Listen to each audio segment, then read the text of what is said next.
bringing you the absolute best stories across the ag industry. You're now tuning into How I Built This Ag Business, an original series by AgSwag. Everybody, welcome to another episode of How I Built This Ag Business. Today we got McBee Farm Cattle Co. on. We got Steve McBee and Stephen McBee on, farming dad and son combo. Jesse and Cole were supposed to be on as well, but I think they're stuck in the tractor planting today. So overall, the company or the family has quite a few companies. They farm about 40,000 acres. They got a couple thousand head of cattle they manage. They also have their own hunting lodge. The boys have their own hunting show. And they have another business called McBee Custom Homes that Steve heads up. And they have a few new ventures in the pipeline we're going to talk about today, McBee Carwash and Apex Protein. So with that, I welcome both of you guys to the show. Yeah, thanks for having us. We appreciate you having us on. We wish Jesse and Cole could be here, but we would not trade freight places with where they are right now. They're stuck in a tractor cab, and my dad and I get to do the fun work. Yeah, we call in and check on them, and we get a little attitude like, what are you guys working on? Well, we're out here busting our, you know what. We check on them a little. Yeah, every now and then. Exactly. So first question I have is, I haven't found much background, and we've got a chance to hang out a little bit the last few months. But one thing I had never really asked you guys was how the farm got started and how this all of these companies got started. Are you a first generation farmer, Steve, or did your dad start the farm? Yeah, so first generation. I'll tell you, kind of started through the hunting industry, to make it long and short. I had when I was young, I'm from Bramer, Missouri, just 20 minutes south of Gallatin, 25 minutes south. We had grew up, my dad was all outdoors. Hunting, fishing, trapping is all we really did. And so one year we went to we had a 1,200 acre spot, the best whitetail hunting there around Bramer. It was my uncle's land. We went there, and he's like, "Oh, Jim, I leased that land out." And my dad's like, "What?" And he's like, I never wanted to ask you for money, Jim. You've done me too many favors. So I felt bad with these people. And so we lost our hunting ground. And I was thinking, boy, when I get older and have my kids, I'm going to buy my own ground, and I'm going to keep my hunting ground. And literally, I started, so 25 years. This is our 25th year with McBee Farm. So 1998, I bought the first 450 acres up by Jameson, Missouri. Was actually looking by Bramer, and had an uncle that was a realtor, and got into a good deal up there, and started just growing from there. The first couple of years, I was sharecropping and had a lot of issues, and just a lot of people on the land, and just said, you know what, I can figure this out. I run a lot of equipment, and thought, oh, like everybody, I'm going to do this. I'm going to research this and study, and I'm going to do better than anybody. And since then, we've been getting our ass handed to us. So yep. There's a lot to learn, and so kind of just grew exponentially from there. Started adding acres and adding acres and adding acres, and I actually love the ag space. It's of all the different business entities that we have.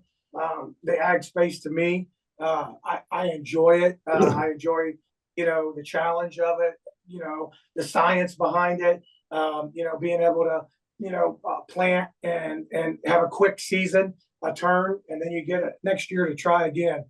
I used to always tell everybody, we're like the Chiefs, but, there's always next year, but they've been winning a lot lately. So I got to come up with a new saying. So, but now it's, we definitely have enjoyed the challenge and the growth. So first generation, and all four boys are actively involved. That's been a blessing.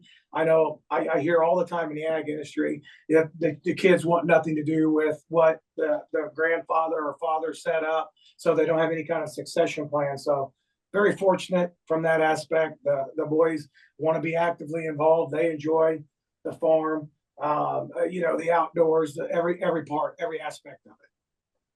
So did you just when you bought your first piece of ground, you just jump in and start farming full time, or did you what were you doing before farming?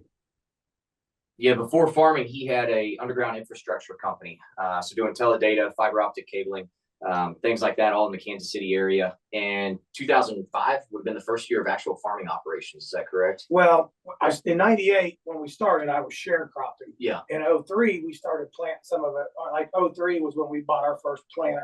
I had tractors, but then bought a planter and still sharecrop on certain pieces, and then just kind of started going from there as far as when we started growing into actually farming. So you were doing underground cable work, excavating work?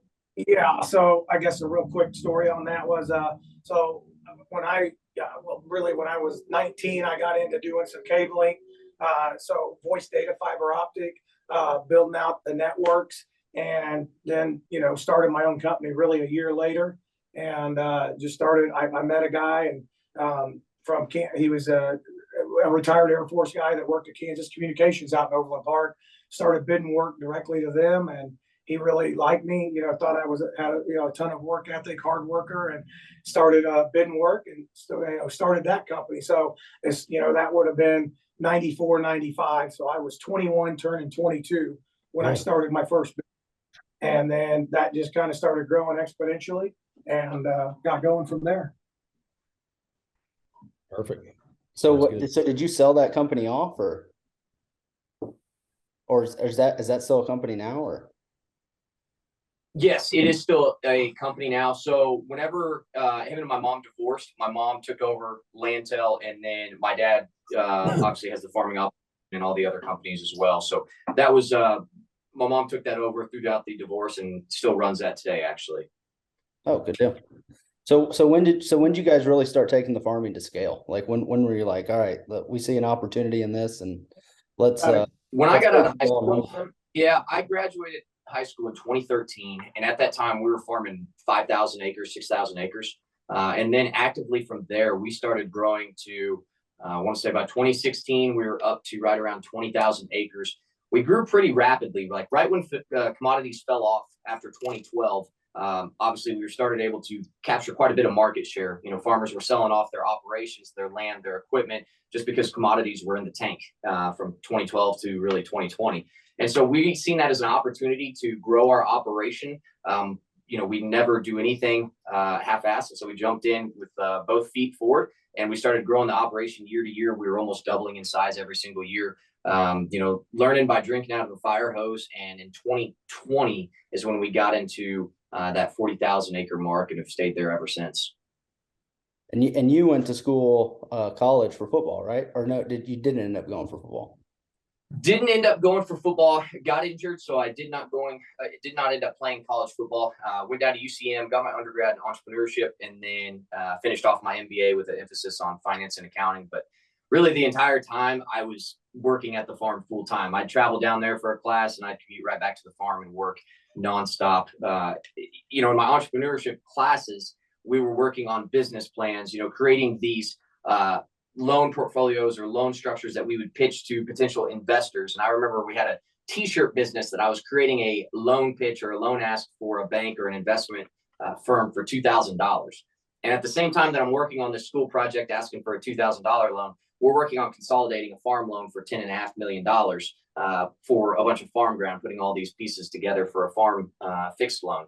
And so it's just kind of funny that I was doing these, very minor school business courses, and then at the same time doing the real life stuff that was tremendously greater in value and importance.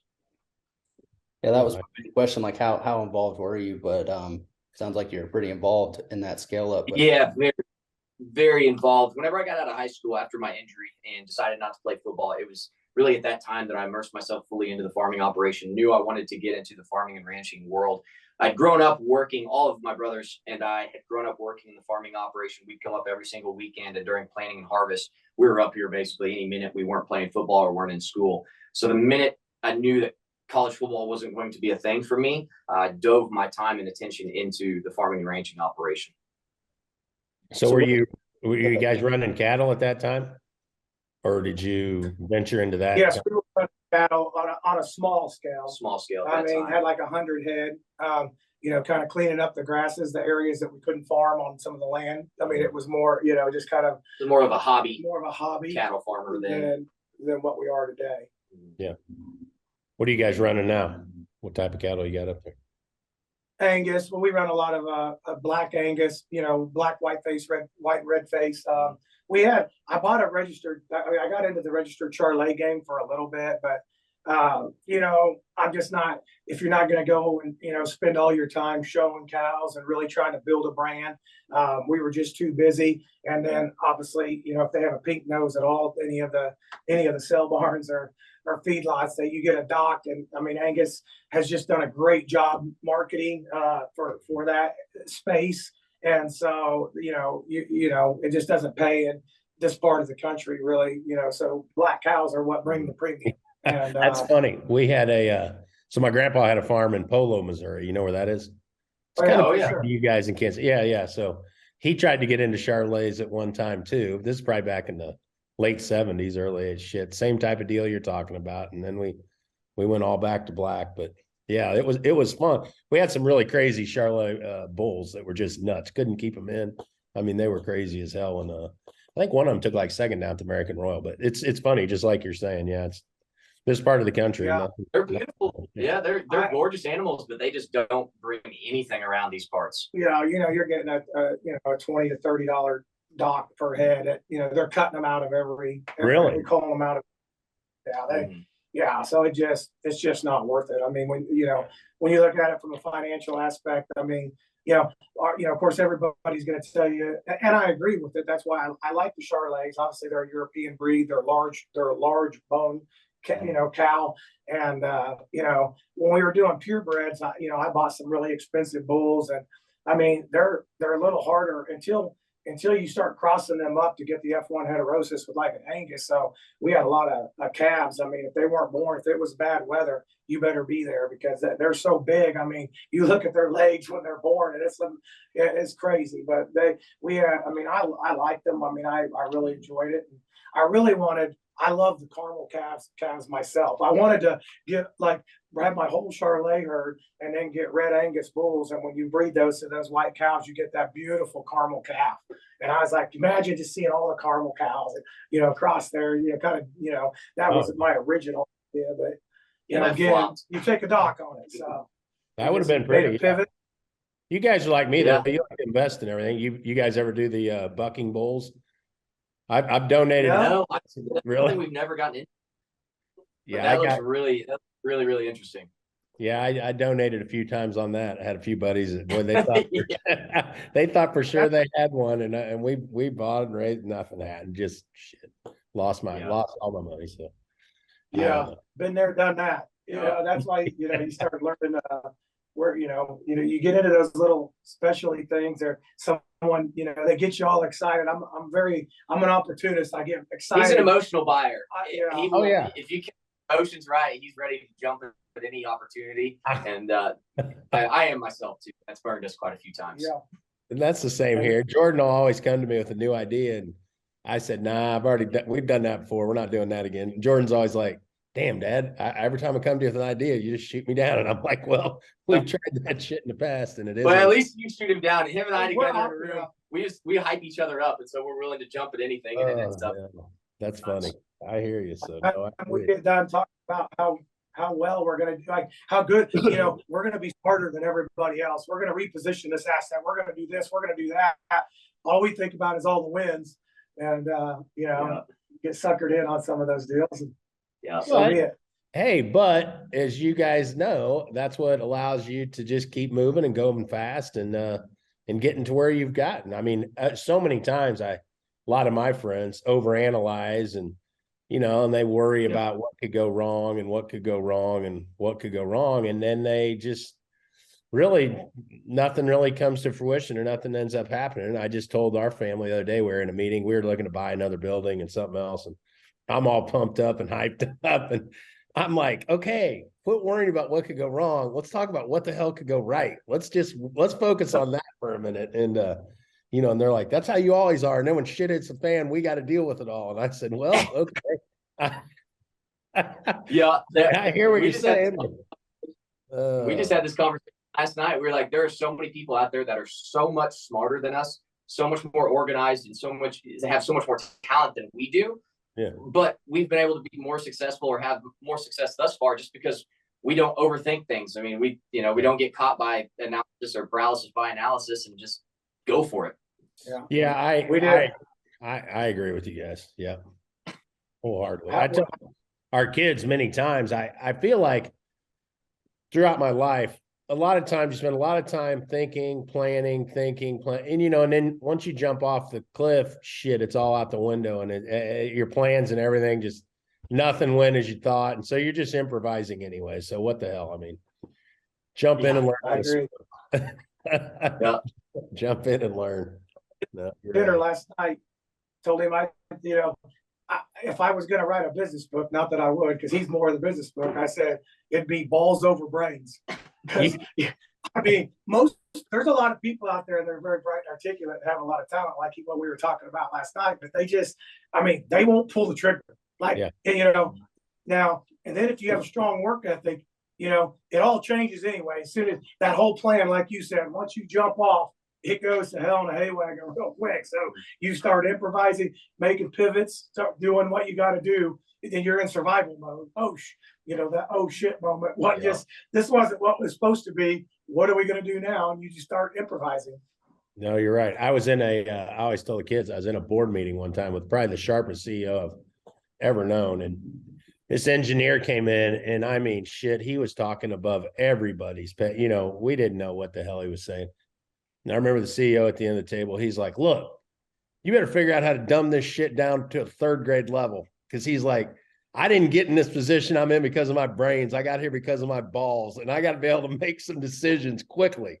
And I'm just like, oh, damn, I just seen it so many times with different guys come in and, lay out the big Harvard, MIT, skill and the engineering stuff. And yeah, it's definitely, it's about the quickness and speed you can move and navigate in those waters. So I would agree. Yeah. Especially in today's world. Let me ask this. I know we rescheduled the podcast. What'd you guys have? You got a show you guys are doing? Yeah. So we just started, starting really last fall and going throughout all winter long. We were pitching to different networks. Obviously I was on a dating show, which the whole goal of the dating show was never to end up with a girl. It was to promote my brands and promote this farming operation. And it ended up paying off, got into the right network of people. And it's a really small world out there in LA where all these reality shows come from. And so once we tapped into that network, they've seen our operation, seen our family. And of course, with the popularity of Yellowstone, we started seeing the similarities and how we could gear our content to look and feel like Yellowstone on all of our social media channels, and ended up working out. And we're on, right on the cusp of hopefully getting this TV show landed, and we'll see what happens throughout the rest of spring and the rest of this year. But I think it's going to be exciting. It's a real life Yellowstone. That's exactly right. Yeah. We don't have a path done. Exactly. You can borrow my dog. Some of the girls these days can qualify. Yeah, that's true. If we bring a couple of my exes on, we could get some crazy ones. Oh, that's too good. Classic there. So I was going to ask you guys too, what's your goal, or what's your long-term goal or benefit you guys seeing for the farm for doing the show? I've heard of you guys, but I ran across you guys on TikTok that came by. I was like, man, that's a cool video. I think it was you guys flying around in a helicopter or something. And that's when I reached out and finally said, hey, yeah, we should meet up. We're kind of close to each other. I was just wondering, how do you see do you guys have a plan for that? How do you see some of this social media stuff you're doing or the show paying off? Yeah, we have, we've always had a long-term goal with the farming operation, and that is to become vertically integrated for where, I talked about our meat facility earlier that we're trying to build out. That's the end goal of what we want to do here, where we're raising the animals that we end up butchering, and we're feeding them our grain, our crops in our pastures. And we can tell that entire story of where that animal was born, raised, where it was butchered, how it only went a couple miles in its entire lifetime, and then it ends up direct to consumer directly at their door in the form of a packaged product. And so we wanted to get out of, we have such a love and deep rooted passion in farming and ranching, but let's be honest, it's a commodity market. It's a very, very, very tough industry to be in. And so we want to try and diversify within this industry as much as possible. And the way to do that is by selling these in packaged products to consumers. Cutting out, 3 different middle guys between, just like the large meat facilities. I mean, everyone's seen the class action lawsuits. At the end of the day, there's 4 packers across the country, right? And they all get together and say, we're going to just let them have enough money to live, you know, they're not making any, but they're just enough to live. And really, that's where the lion's share of all the McDonald's, every, you know, they all the meat, right? Mhm. So you cut them out. People have that transparency and knowing where that product comes from our family to your family, so to speak, from farm to table concept, and truly be able to sell that and, you know, quit swimming in the red water of commodities, or, you know, and actually create better margins by, you know, delivering a quality product that you know where it came from, the whole ecosystem, where it started, where it finished to your table. So stage one would be Apex protein. Is that kind of the first stage? Yeah, that's exactly right. So yeah, we developed it in phases. Step one, or phase one, was starting these meat sticks, summer sausage, beef jerky, where I'm using boxed meat. All I have is a processing facility. And then as we try to learn the ropes of that, we find success, we build up a customer base. Now we're to the point where we're ready to build out that full-scale slaughterhouse and meat facility, start selling not only finished specialty products, but also your raw ground beef, your raw steak products that we're actually shipping direct to consumer, similar to a Butcher Box or a Snake River Farms type model. That's where we really want to be and position ourselves, and be able to stay within this industry, but get out of that commodity market. That commodity market is just so dang tough, and just feels like you can do so much work for so little reward. And so we're trying to see how we can diversify within this industry. Even helping out our local community. I mean, the other local farmers in this area, in our, you know, community, where we could be, you know, hopefully getting enough sales volume built up to where maybe we're even buying cows, but we know those farmers, we know their practices, we know those producers, and, you know, even and getting them a premium over what they would normally get, because in the end we're getting a premium and basically share the rewards with everybody, not get to the point where we're just trying to, you know, like the big corporations do, so to speak. That's kind of been our business model, or at least when we consult with people, we try to, you know, I think you have two choices. If you want to stay in the commodity space, which would be number 2, yellow corn, or the, you know, traditional beans, I think you have to try to become low cost provider, and you have to really focus to be low cost provider, because we don't stay in these times of good prices like we are right now for corn or beans for very long. We get oversupplied. Next thing, we're back down. I was just looking, hell, it was the summer, spring of 2020. We were trading 320 in corn, you know, 325, 3. And I'm like, we're going to go back there. There's no question of if, but when. And that's when you need to be I mean, now's the times you need to be working to decommoditize. And I agree with you guys totally. If you can decommoditize and carve out a niche for yourself, and like you said, brand yourself. And I love the cattle brand you got on the wall back there. And you say that's your guys' cattle brand, your registered brand. And yeah. Yep. That's our registered brand. So just trying to create a, you know, go from, like we said, a commodity farming operation to a true brand, and be able to offer food products, possibly even merch and apparel, you know, really to where we're selling that end product to a consumer, not just to a large corporation. Yeah. And it is a tough road to walk. I'm sure you will attest. I have a few friends who have made the transition or made the journey, and man, yeah, it's hard. A lot of hard work, isn't it? A lot of money and time. And it's tough. Yeah. Building a brand takes time. And so that's why with the television show, with everything that we're doing on social media, it's all about trying to shortcut that timeline and expedite that timeline by getting in front of as many eyeballs and as large of an audience as possible to be able to offer them these products. Because if you can get that attention, really attention is the new currency. If you look at the latest and greatest billionaires or multi-millionaires, you look at people like Conor McGregor, you look at people like the Kardashians, all these people got all these eyeballs, all of them, and they've been able to leverage that into multi-billion-dollar brands. And so that's what our idea is: get the attention, and then take that attention in that audience and start selling them quality product. Right. Makes sense. Monetizing that, sure. Yeah. So that, definitely more than, you know, we kid around a lot about this show, and, you know, it's definitely not for ego or popularity, you know, from where they're at, and on that, like Stephen was talking about, attention, you know, you see this over and over, and you brought up engineer earlier. The old days, all the billionaires were like, you know, saying, who would you hire? Engineer. Now they're saying, who would you hire? you better get the best content, because that's the new gold, so to speak. We can shortcut that brand and take 15 years building to that be a segue into it's a 2 to 3 year process to get this where it would take 15 years previously. Yeah, that's a great thought. I totally agree with you guys for sure. And that's really, it's been our success story, and more so by luck than, skill, I guess, in plotting it out or mapping it out. I got lucky with this in the report, and it kind of blew up and took off. And really our mantra was to try and help other people build their business. And eventually that would come in return and help us build ours. And it has in spades. And so, I agree with you on content and those things being the new oil and gold. So I think you guys are dead on target. So what, Jordan, go ahead. I won't get off subject. No, yeah, for sure. I was gonna jump back and ask you guys, so what's your plan with with the farm to fork? Are you guys wanting to just control that whole supply chain, from the farm to the processing and then to the consumer? Or is your plan to have a lot of people on the show and their plan is to get into Whole Foods? Are you guys trying to get in with Amazon, Whole Foods?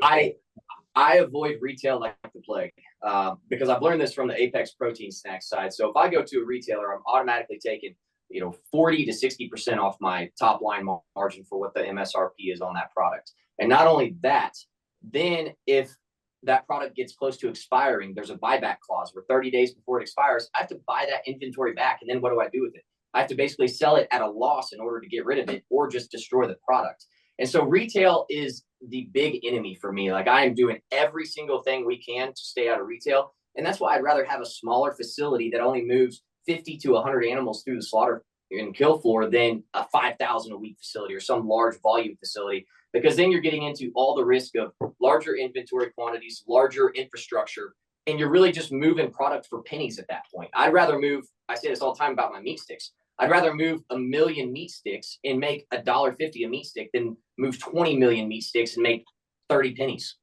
I hate the idea of scaling up like that. And then if you lose that buyer, if you make them mad and piss them off and they leave you, you're left with all that infrastructure, all that inventory, and you're just sitting there. And that's where we talk, Jordan, about knowing where you're at on the customer continuum. And it's so important. Just so many people start a business and say, man, I would love to have Walmart be my buyer. It's no, that's the last place you want to go, is over that sentence. All those people live by the golden rule. Whoever has the gold makes the rules. I mean, they squeeze the little guy to, like I said, to the point of, it's crazy. So you're way better off risk versus reward to, lower production or but better quality and way higher margins, and the survivability, and your direct to consumer. You're not going to have, diversification, all your eggs in one basket. You have a Costco and a Walmart online, and it's everything you can do for demand. And then tomorrow Costco calls and says, hey, we just created our own meat stick. Here's your 30-day notice to be done. And you've created this whole world around Costco, and they cut you right out without even a thought. Somebody sitting in a corporate boardroom somewhere says, let's make our own. We make our own everything. And so when you go direct to consumer, though, you have so many consumers, and you can't make all the people happy all the time, as that old saying goes, but you're not going to lose, everybody all at once. Or you're not going to have 90% of your revenue isn't coming from one customer. Drop on you in a day. I totally agree. So will you guys go out and find your own outlets? I mean, will your beef sticks and the jerky be in gas stations and places around? So it'll be in very, very select retailers. Some of these outdoor stores like a Shields treats you right, possibly a Cabela's and a Bass Pro. Yeah. I really would like to stay out of even gas stations. You look at a Casey's gas station.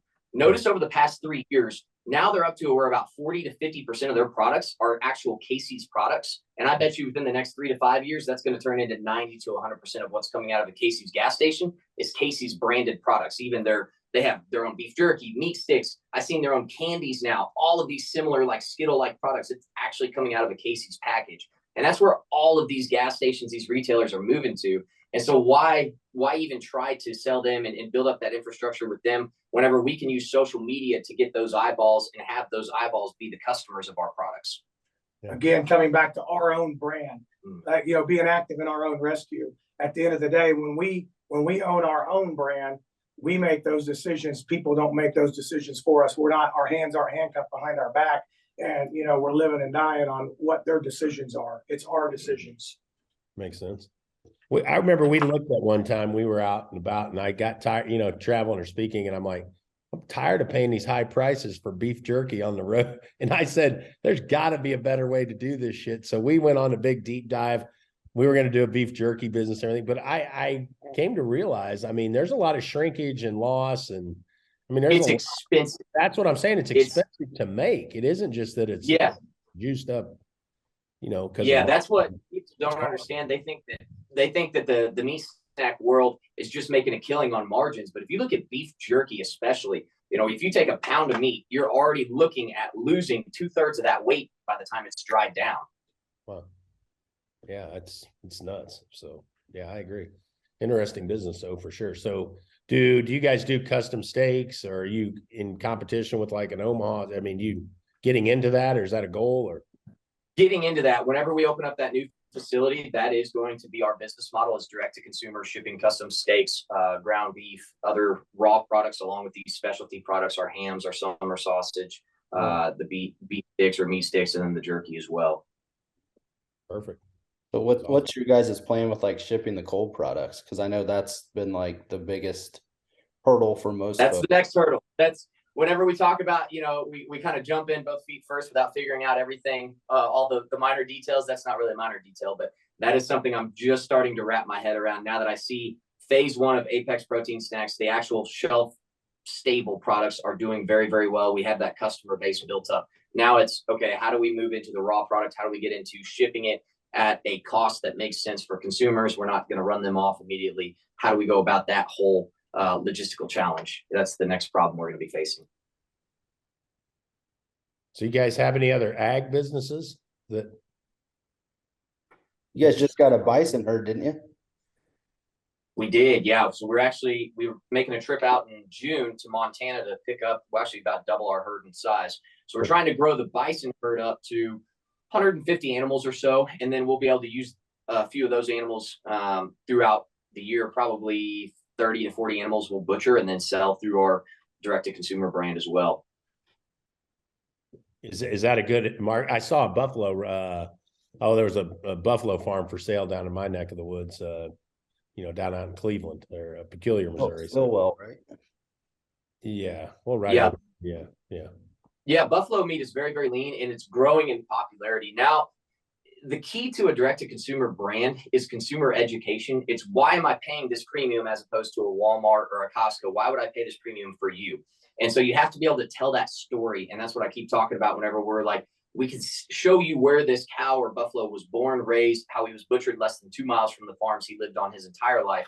He didn't grow up in a factory, in a commercialized operation, fed poorly. He was grass-fed, grain-finished, and being able to tell that whole story through social media and being able to connect directly to the consumer, that's where you see the benefits and where the customer will say, you know what, I'll pay 30 cents more a pound for a product like this, or 50 cents more a pound for a product where I know that animal was well taken care of and came from a family-owned farming operation as opposed to a commercialized corporation. See, one of the, we look at that. Yeah, go ahead. Really. I said we look at that in all of our businesses, even educating the consumer, so they understand why. And that's a big thing, because once you get them, once they understand that value is always with them. They even on the car washes with our equipment packages, like what we're spending on equipment and why we have the best equipment. It'll never scratch your car. It'll do this. It'll do that. But so the people don't just say, oh, it's another car wash. I mean, you just go through, they wash your car. Well, there's a difference. And so, but you have to educate the consumer on what those differences are so they understand the value. Mm-hmm. And so it's the same thing as a Yeti cooler as opposed to an Ozark Trail. Everyone's making knockoff Yeti coolers now, but Yeti's only grown in market share and still has that stranglehold on the cooler market, even though you're paying 2 to 3 times as much for a Yeti. It's because they were able to tell that story. They were able to grow that true brand and create that loyal following from their social media pages through the story and creative content that they would put out there to their audience. And that's the same thing we're trying to do with our operation. Makes sense. Hey, quick question on a side note. So when I got in high school, when I was old enough, I'd switched, and one of the old boys up the road, he started running buffalo. And so I'd go work a buffalo herd. What do you think? How do you like the difference in working the buffalo versus? You know, the buffalo that we have, they've been pretty decent, but you know, they're decent till you get them into a tight quarter. Yeah. Then it's on. Then it's game on, as I'm sure you know. Yes. Been around them. So we built a lot of steel, high steel fencing to handle, you know, as we worked them. You know, the vet from Chillicothe over here, she came out, and you know, everything went well. Honestly, a lot better because, you know, as we worked we just got those a year ago, right? Yeah. And we worked them through twice now, and they've really been pretty smooth. Now, you know, there's a couple, you know, again, you know, we handled it right. We had the facilities. You definitely want to have that tall steel fence, and yeah, I mean, when they're in a confined space, you better have your head on a swivel, and you better, you know, you better be paying attention because you could be in trouble real quick. Yeah, I never got torn up too bad, but the old boy I worked for, I mean, he got in the hospital 2 or 3 times. I mean, they just seemed different. They just got spooked a little different. You know, I mean, just things were a little, like you said, when you got them in a confined area, you never knew what might trigger. Get one of them. The minute you get one of them freaked out, it is all of a sudden a stampede mentality, and that's where things get really, really. But if you can keep the herd calm for the most part, as long as you don't have the 1 or 2 that start spazzing out whenever you get them into tight working areas, they stay pretty calm. At least our herd does. So we were able to work them through cattle chutes, just normal cattle chutes, and they sell actual buffalo chutes that are bigger, they're taller, they're more geared toward the buffalo body. Sturdy. Yeah, they're more sturdy. But we've been able to work ours through cattle chutes, no problem at all. And knock on wood, that stays the same. Yeah. You know, it's kind of funny because when we go out to get this next group of bred cows, I think we're picking up 25 more. Mm-hmm. But you know, well, with calves on their side too. Yeah. But you got to trailer them with the cat. You do not separate a mama buffalo and her calf. I mean, she'll tear the trailer. She won't stop. Wow. So it's not like, you know, if you're moving cattle, you separate the calves off. So you want to equal size together. So you just have to, you can't, you know, put as many in a trailer because you have to put cow calves in pairs in there. Mm-hmm. You don't separate them off. I mean, that's the kind of thing they you know, I liken them to, like, we had whitetail deer at a farm over here we bought. Yeah. You think buffalo are wild, wait till you're raising deer and trying to work them. Holy smokes. Yeah. That's, I mean, you guys do that? Oh yeah. We don't do it anymore, no, but we bought a farm that had it on there already. So we're like, oh, this is really cool. We'll hobby these whitetail deer.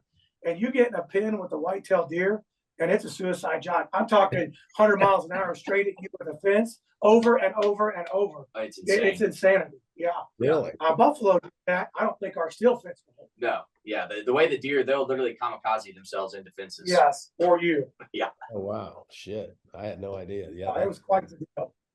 So what's them in the dark? What do you got? What's the price? Is the buffalo pencil better, or how they compare? You get less meat, you know, on the rail. They're leaner. You get less meat. So, you know, say, you know, by the time you're all done, out of 1,000-pound buffalo, you end up with like 345 or 360 pounds. Mm-hmm. But obviously the price is more. Yeah. So, it's $7 to $8 for a ground pound of buffalo compared to, you know, to what, well, 50, 3 or 4 for beef. But yeah, it'll probably be 10 for bison by the time we start butchering. Slower growth. I mean, it's about 2-year maturity to butcher. So, you know, it's kind of like Wagyu, I guess, because I haven't raised Wagyu, but I've got a buddy that said, you know, they take about 2 years, you know, instead of that, you know, 14 to 16 months time, same. So, are you guys going to get into the Wagyu and some of the higher ends, or see where we things talked about it? You know, even as busy as we are and as much as we like to take on, sometimes we hit our capacity. Yeah. And so that may be something on down the line. We actually had a plan to do that a couple of years back, and then whenever you're struggling to get done what you need to get done already, there is that point where you're like, okay, I think it's time we slow down a little bit and focus on what we got rather than try to dive in something that we don't know. And some of the things that we're looking at, some of the, direct to consumer, whether it was apparel or boots or whatever we may do, raising live animals, as you guys have been in this ag industry your whole life. So the challenges of all that, if there's another model that maybe that could piggyback along with the ag side of some apparel type stuff. Yeah. And it's a little easier to it's a lot easier to manage. not work with a live widget that can die, attack you. Mother Nature can destroy in a flood or drought, or disease or whatever it may be. So we kind of talked about trying to find a few more specialty products to offset. We'd love to fully grow that's our full intention, is to grow the cattle, the bison, the whole portfolio here. But we want to get some products that, weather doesn't dictate the margins, et cetera, that we can have more steady cash flow from those kind of products. Is that the main reason you guys got in the car wash business? Yeah, that's exactly That's right. the whole You look at a car wash, and it's about the polar opposite of a farming operation. It's not labor intensive. It doesn't depend fully on Mother Nature like farming does. There is no accounts receivable, and you also get your money before anyone goes to the car wash. So in a farming operation, in a normal operation, you have an 18-month cash flow cycle where you're paying for inputs come fall to catch that 8 to 10% discount. You're putting it in the ground that next spring, growing that crop and harvesting it that next fall, and then you're holding on to it until the following spring. To capture that carry. So it's an 18-month cash flow cycle. At a car wash, inverted cash. Yeah, it's inverted. At a car wash, we're making the money on the front side, and we're getting money every single day. So it's a lot easier cash flow cycle to budget from. You want to tell us a little bit more about the car wash and kind of the growth you guys have been on? Yeah, so the car washes, we're really excited about the car washes. So we have McBee's Coffee and Car Wash. So the coffee's a big deal, but we and I'll let Stephen talk a little about the coffee, but we have state-of-the-art dog wash. I don't know if you've seen them, but dog washes are getting really popular. And the Netherlands is where these came from. Yep. They were engineered and designed after Elon Musk's Cybertruck. Super modern, have the TV screen. They're working on the software now that it will take pictures when you're washing your dog. People can Facebook, Instagram, send the pictures of their dog getting washed. Everybody loves their dog, kind of like children. So yeah. And you look at the car wash industry as a whole, it's very similar to a farming operation where everyone, from a consumer standpoint, thinks it's a commodity. I can go get my car wash here or here. Well, then you just get into the bloodbath that is trying to price your product lower than the other car wash across the street. Instead of going that route, we looked at what value we could add on to a car wash and add on to our customers. So not only do we have state-of-the-art car wash equipment that is as good or greater than any car washes in our areas that we compete in, we also have the drive-through coffee shop where our customers and our members get a coffee included with every single car wash. And then we also have the dog wash. So we just try to throw as much value at our customers as possible. And the coffee side was something that we did not expect the demand to be as great as it is. We should have known, seeing Starbucks scooters, 7 brews pop up literally on every single street corner, that coffee was a serious demand. But we started off just as coffee is almost a side product. So we had a few standard brews that weren't anything, serious. We didn't think that we were going to be moving a whole lot of volume. We opened up on day one, and for the first 3 months, our biggest complaint was, you guys don't have that big of an offering. You don't have all these different products that we want in coffee. So we had to revamp and pivot our coffee kitchen to literally have Starbucks and Scooters quality coffee along with a very, very good car wash. And so that was something that, we fell flat on our face the first 3 months. We quickly had to learn, pick up, and pivot to make our coffee up to par with the Starbucks and the Scooters. And now we offer every single thing that they do. It's kind of like when you go to a hotel. That's what I'd say. You go there, all hotels have free coffee, right? Everybody still goes down to Starbucks. They want their specialty coffee. I know that like Dutch Brothers, 80% of all their coffees are cold drinks now. Yeah. Mixes. So it's quite the deal. So it's a learning curve, but do you guys is the coffee an expense or is it a profit center? So currently the way we price in our models and our memberships, it's an actual profit center. So we have our standard menu where that comes, you get one included with every single car wash, or if you're a member, every single time you come through the wash, and you can upgrade that coffee to an extreme specialty coffee, or our deluxe coffees is what we call them. And even those coffees are 70% of the cost of what you'd have at a Starbucks or a Scooters. So even those super premium high-end coffees are still cheaper than what you find at a Starbucks or a Scooters. And we're still making profit on them. We just wanted the coffee to be an attractive draw for our customers. We're a car wash first, but our coffee is very, very, very solid as well. And it's the same machines that Chick-fil-A and Scooters uses. We've got, I mean, our the coffee guy. Yeah. Whenever I talked about falling flat on our face those first 3 months, like I said, the demand was there, and we realized we had to quickly pivot. So we ended up hiring Tracy Allen, who did all of Chick-fil-A's entire coffee menu, all of Scooter's entire coffee setup. He happens to be right here from Kansas City, and he's a coffee connoisseur. He actually grew up, he's basically the number one coffee guy in the world. He grew up literally in Chillicothe, Missouri, which is right down the road from us. And so it's just crazy convenient coincidence that he lived right here in the city. And so we joined on with him to revamp our coffee menu, and he gave us an extreme makeover in our coffee kitchen to where now we're on par with the Starbucks or a Scooters. We have the exact same setup as the Scooters. Everybody loves our coffee. They just rave over it. And, you know, even for a premium coffee, what is it, $3 or $4 compared to, you know, your $5 or $6 minimum for Starbucks or Scooters. Yeah. And I mean, that's with all the you know, I'm not a coffee. We dress them up. Yeah. It looks beautiful. Aesthetically and Jordan and I have been out on the road before, and he's like, "Shit, Dad, there's one of McBee's car wash." I mean, it is. You guys have all the bells and whistles. Got one right up the street. Yeah, not far. So. Oh yeah, they're in Belton. Yep. Yeah. What's the nut? What's the nut on one of those high dollar car? What's Jordan, the... we're gonna check and see if you have a pass. Exactly. Shit. Exactly. What you know, we can wash goalies too. That's the other thing. Yeah, we can. So coming from the farming background, my biggest frustration is I've got an F-250 King Ranch standard. I don't have it lifted or anything, and I couldn't take it through any of the car washes in Kansas City. So whenever we built out ours, we're like, okay, from a farmer's perspective or a country boy or woman perspective, because we live in the Midwest, we want to take virtually every vehicle. So we have conveyor belts instead of a drag chain.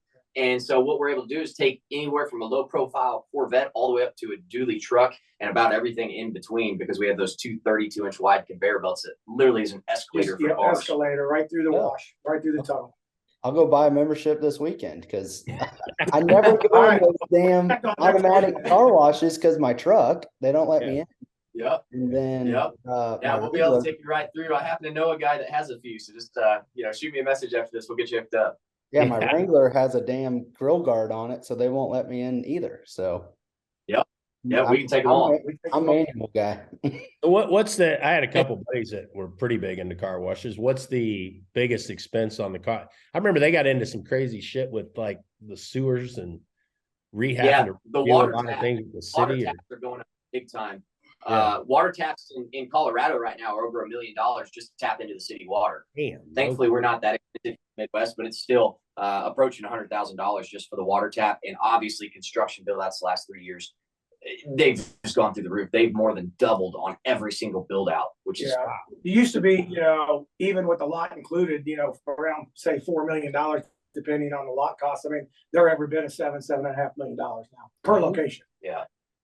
I mean, it's not an ease of entry business. No, it takes some serious capital. That was the problem. You know, we got into it right in 2018, 2019 is when we first started designing. And that was whenever we were looking at $4 to $4.5 million loans, you know, for these washes. That was what we were running our budgets off of.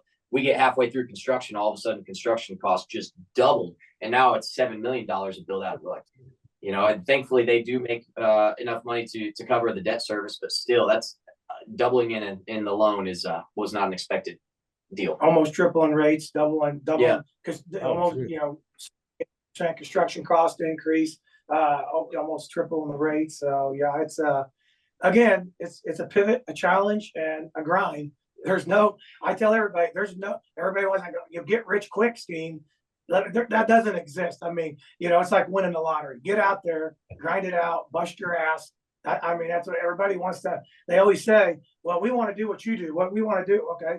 Well, then don't go to the bar at 5 o'clock every day. You know, don't be partying every weekend. And you know, it takes hard work, effort, a lot of pressure to grind it out. So that was my biggest shell shock was whenever we opened up these car washes. I was just under the impression that we found the right lot. We just got to get this thing open and the people will come. And that could not have been more opposite. We opened that first day and we didn't have our marketing side together, hadn't really been promoting the wash the way we should have. And it flopped. The really, like, those first 3 months were tough. And so there's no business out there. Every single thing that you think is, get rich quick scheme or just build it and you just start making money hand over fist. There's nothing like that. Yeah. Legally, at least. No, I always tell you, yeah. If you think you're just going to send somebody money or write a check for something and it's just going to come back in your mailbox it's probably not going to happen. It's probably not. No. Any single time we've tried to do that or invested into a stock that we thought was going to make us rich, did the polar opposite. Yeah.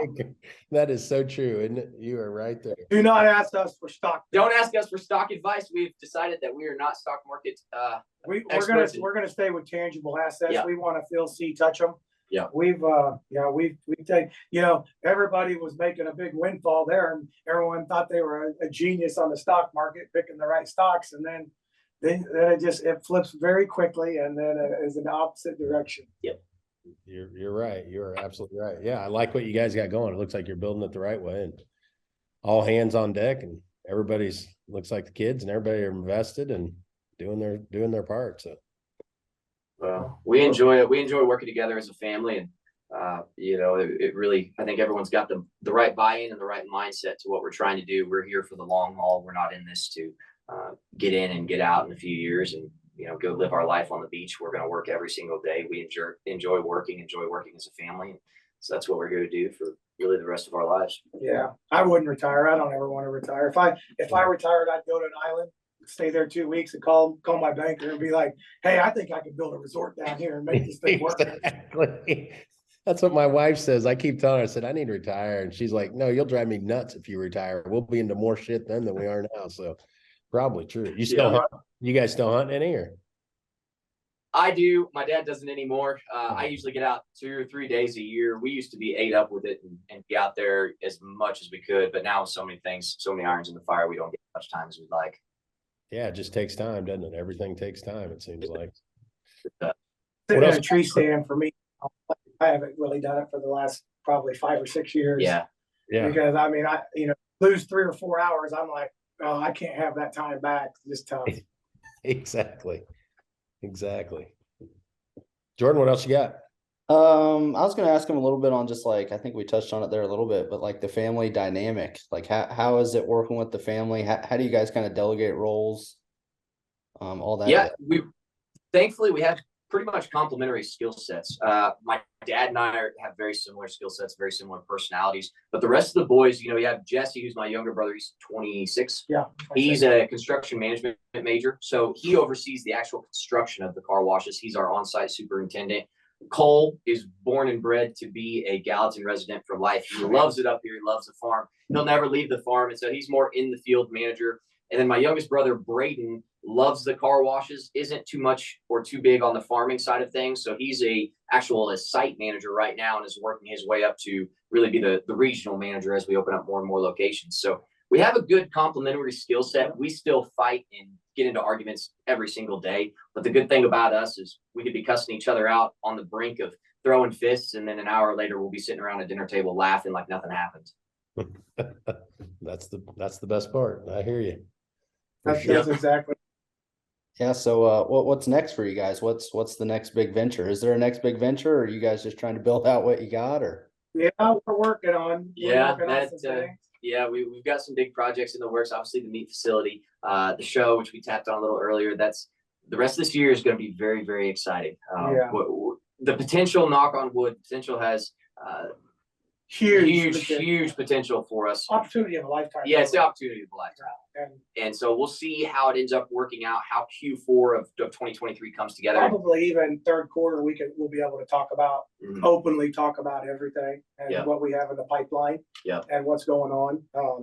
They want to do their press releases and their media team will let us know timeframes on what we can do and say. Details we can have on it. We'll just say that from late April through mid-July, you probably won't be seeing a whole lot of us or hearing from us on social media. We're going to be tied up. We're just going to go silent because we're going to be grinding 7 days a week with quite a few people around the farm with cameras on their faces. Yeah, that'll be great.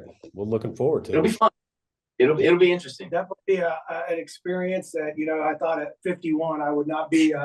That was not where I would have envisioned it myself. So Yeah, cool. I gotta get together next time we do dinner. We got to. Oh, for absolutely, sure, 100%. yeah, that'd be great. You guys get down to Kansas City much? All the Oh time. yeah, all the time. All the time, yeah, cool. They got a place on the plaza. Oh, really? Okay, Yeah, yeah. Yeah, so I'm going to be staying at the farm obviously the next few months, but before that I was down at the plaza, especially over winter, 2-3 days a week. So. Yeah, checking on all the car wash and everything else. So yeah, perfect. Yeah, exactly. So that'd be great. Well, where do people go? We got to sell something on this show. What do we sell on the car washes, the protein sticks? Yeah, I'd say right now, you know, go to McBee's Coffee and Carwash.com. You can either buy a membership there. If you want to go check us out, we're all over Kansas City, Springfield, Missouri, Little Rock, Arkansas. New locations are opening up each month. Just come by and check us out. If you go to our website, we actually offer you a free wash. All you have to do, there's a free wash widget right on the homepage of the website. Just type in your phone number and we'll send you a free wash barcode. You get a free coffee with it. Come check us out. We'd love to show you what we're all about, how we've translated our family customer service oriented operation from the farm side now to the car wash industry. And by the end of this year, we'll have to do another one of these podcasts so we can open up a lot more about what's about to take place and the craziness that's about to happen. How do the people follow your family on all the social? What do you got? I know you guys a lot of cool stuff. Yeah, we're big on TikTok and Instagram. Our farming operation is McBee Farms. My personal Instagram is Stephen McBee. His is Steve A. McBee. But if you go to McBee Farms, you can see all of us being tagged on there. You can really find us from that hub. You know, we have a very good content creator, media guy. He's posting very cool behind the scenes videos from our farming operation, our car washes. You can see really the full scale global side of what we do. And so check us out there. And we'd love to have some dialogue back and forth, see where we can get better, hear from you guys. We're always interested. Always in open to feedback. We still believe in America that people deserve customer service. And that's, you know, that's why we like the car washes we talked about. Getting it, I mean, how we show our quality of customer service over the competitors.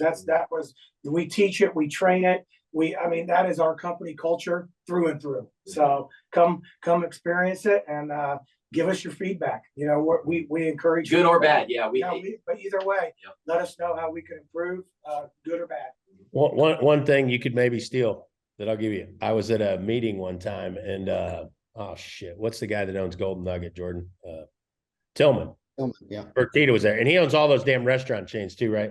And they were talking about customer service, and he kind of snapped, and he said, "I want to hear one more damn person talk about customer service." And I'm like, "What the hell?" And he's like, "We call it hospitality around here." So when we do farm kind of, we do our events. There's a big difference. So think about that. There's a big difference between hospitality and customer service. You know what I mean? So it's like, I like that. I love what you guys are doing. Yeah. Hospitality. We provide the best hospitality in the business. So I like that. It's a lot friendlier term, makes it feel more like family. Doesn't it? I mean, so my kids will say, "Dad, we just got to up our customer service." I said, "No, we got to provide better hospitality. These people are coming in our house, man. We got to do it.